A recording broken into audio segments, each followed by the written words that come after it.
Salam sejahtera, terima kasih karena bersama dengan saya di Nazlin Unity Channel. Adakah ini akan mempengaruhi keputusan pemilihan PKR? Dan adakah ini akan menyebabkan Rafizi Ramli kalah dalam pemilihan tersebut? Tiap langkah saya ambil sendiri. Itu jawapan Nurul Izzah Anwar menyanggah label nepotisme. Menjelang hari penting pemilihan parti, calon timbalan Presiden PKR Nurul Izzah Anwar sekali lagi menolak dakwaan nepotisme yang sering dilemparkan terhadapnya.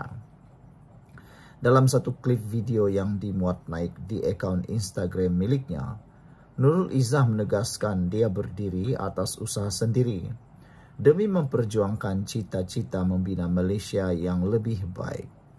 Mereka kata politik bukan untuk wanita seperti saya. Katanya, saya tak layak berada di sini. Bila Anwar Ibrahim dipenjara satu demi satu pintu ditutup ke universiti, ke masa depan yang sepatutnya milik anak muda. Mereka gelar nepotisme, tapi saya tak pernah guna kuasa. Setiap langkah saya ambil sendiri, kata beliau. Di jalan raya di tengah lautan manusia demi rakyat untuk keadilan sebenarnya. Bukan di balik tembok kuasa, tapi di balik bumi nyata. Kerana ini bukan tentang jawatan, kata beliau lagi. Ini tentang perjuangan. Ini tentang Malaysia, kata Nurul Izzah yang juga anak sulung Anwar Ibrahim. Nurul Izzah mencabar penyandang jawatan Rafizi Ramli pada satu pertandingan yang dilihat semakin sengit. Dalam video tersebut, Nurul Izzah turut menyuarakan keyakinan terhadap sebuah Malaysia yang tidak menilai rakyatnya berdasarkan agama, kaum atau warna kulit. Walau apapun rintangannya, saya masih tetap berada di sini kerana saya cintakan negara ini, melebihi rasa takut terhadap cabarannya, kata Nurul Izzah. Saya percaya kepada sebuah Malaysia yang tak menilai kepada agama, kaum ataupun kulit, tambah beliau lagi. Saya tak mahu hanya memimpin satu kelompok, satu suara, satu kelas. Saya mahu membina wadah yang menyatukan semua. Bukan hanya untuk hadapi badai tetapi bangkit lebih kuat daripadanya semuanya, kata beliau berkobar-kobar. Proses pengundian bagi Majlis Pimpinan Pusat MPP PKR dijadualkan bermula pada hari esok. Saudara, dengan adanya pengakuan ini, adakah Rafizi akan bakal kehilangan jawatan timbalan Presiden PKR? Ataukah Rafizi mampu mempertahankannya? Kita akan menyaksikan perubahan politik pada hari esok. Tiap langkah saya ambil sendiri. Aku, Nurul Izzah, menyangga label nepotisme. Sekian dulu, kita jumpa lagi. Salam sejahtera. Benarkah Rafizi kini di hujung tanduk? Benarkah Rafizi kehilangan kelayakan bertanding? Adakah Rafizi akan hanyut?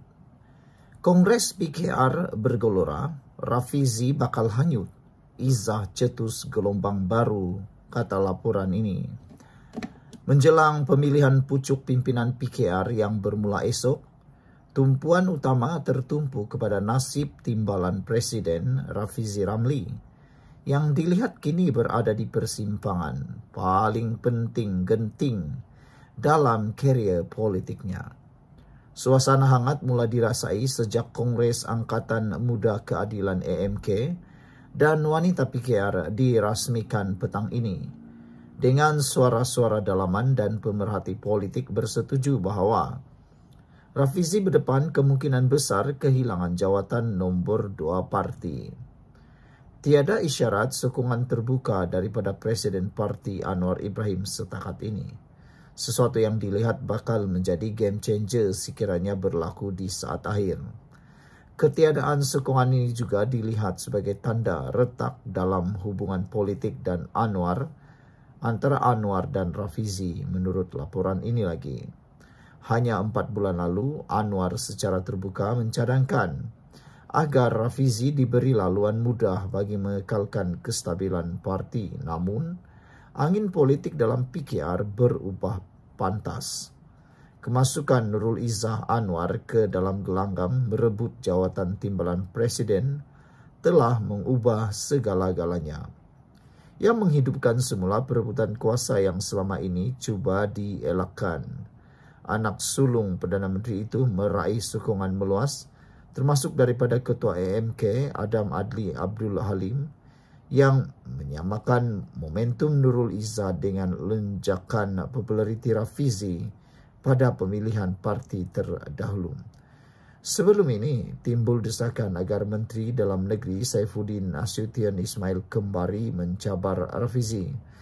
Namun selepas 2 kekalahan berturut-turut kepada Azmin Ali pada 2013 dan Rafizi sendiri pada tahun 2022, Saifuddin tidak lagi dianggap calon yang berdaya saing. Dengan ketiadaan pencabar yang setanding, munculnya Nurul Izzah dilihat sebagai penyelamat kepada KEM yang mencari alternatif daripada Rafizi jika tewas bangkit lebih lantang. Sekiranya tewas, Rafizi sebelum ini berikrar untuk melepaskan jawatannya sebagai Menteri Ekonomi, tambah yang bakal membebaskannya, langkah yang bakal membebaskannya daripada kekangan kabinet dan etika seorang menteri. Jika dia kalah, dia akan dibuka kuncinya. Jika dia kekal terbelenggu dalam kabinet, tiada ruang untuk dia bercakap dan bertindak, kata seorang penyokongnya kepada Malaysia Kini. Rafizi yang dibuka kunci ini menurut mereka bakal menjadi suara yang lebih lantang, bebas daripada protokol pentadbiran dan bersedia untuk menyuarakan ketidaksetujuan secara terbuka termasuk dalam isu-isu sensitif seperti pelantikan semula Azam Baki sebagai Pesuruhjaya SPRM. Malah sepanjang tempoh kempen beliau dilihat tidak gemar mengkritik proses pemilihan parti sendiri, meletakkan dirinya sebagai pejuang kebenaran maupun berdepan risiko karena politiknya yang sempit sendiri.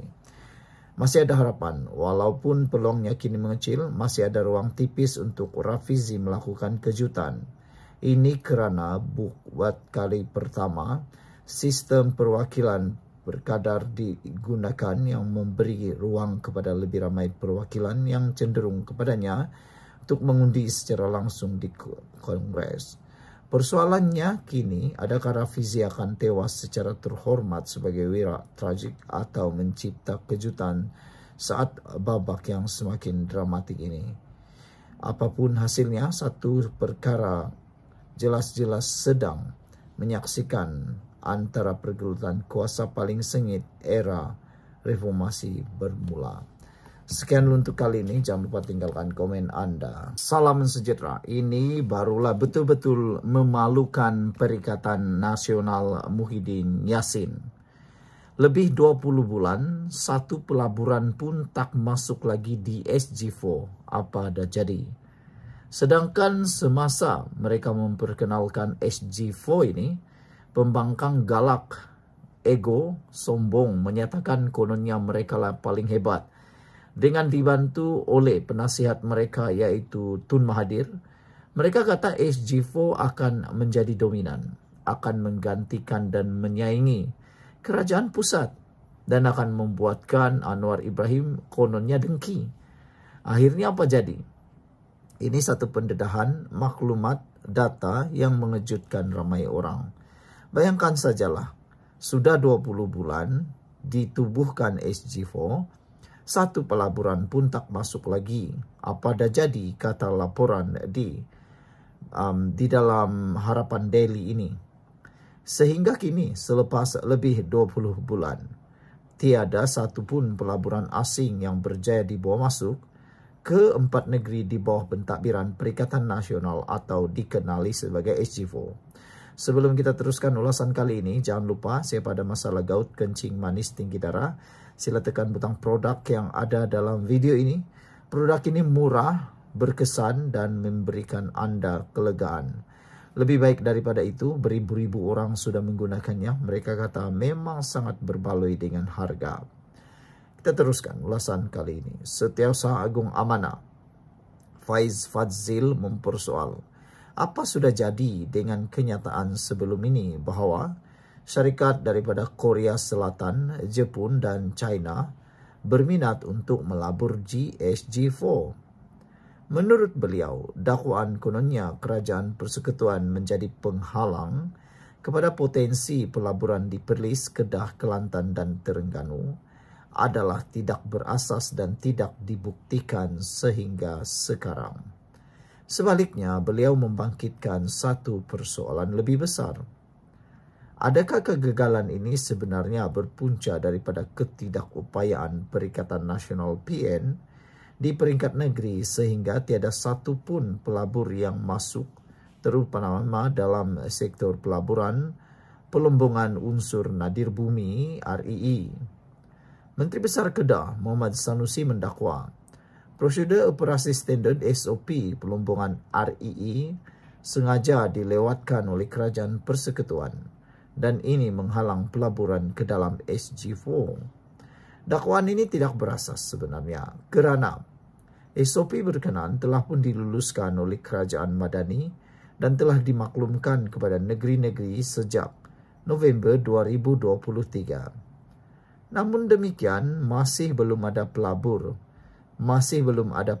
ke dalam sektor RII di SG4. Adakah ia berpunca daripada ketidakupayaan PN di peringkat negeri? Soalnya dalam satu kenyataan hari ini. Faiz berkata, kegagalan ini menunjukkan Perikatan Nasional, terutamanya Parti PAS, bukan sahaja tidak mampu menjadi kerajaan menanti, malah untuk dilihat sebagai pembangkang berkaliber pun tidak mampu. Pada masa sama beliau berkata jika PN memiliki kemampuan sekurang-kurangnya, SG4 boleh melancarkan hala 7 blueprint untuk memacu sektor pembuatan tempatan, terutamanya pembuatan produk perantaraan industri untuk keperluan hub-hub pembuatan nilai tinggi sedia ada, seperti Selangor dan Pulau Pinang. Perikatan Nasional perlu menunjukkan kemampuan sebagai kerajaan menanti dan bukannya bermain dengan isu sentimen untuk menggugat pengaruh kerajaan Madani. Seharusnya Perikatan Nasional membina sebuah kekuatan ekonomi di SG4 seperti mana kemampuan PH mentadbir Selangor dan Pulau Pinang sejak 2008 walaupun negeri pembangkang namun PH berkemampuan membuktikan sebagai kerajaan menanti ketika itu. Sekian untuk kali ini. Jangan lupa tinggalkan komen anda.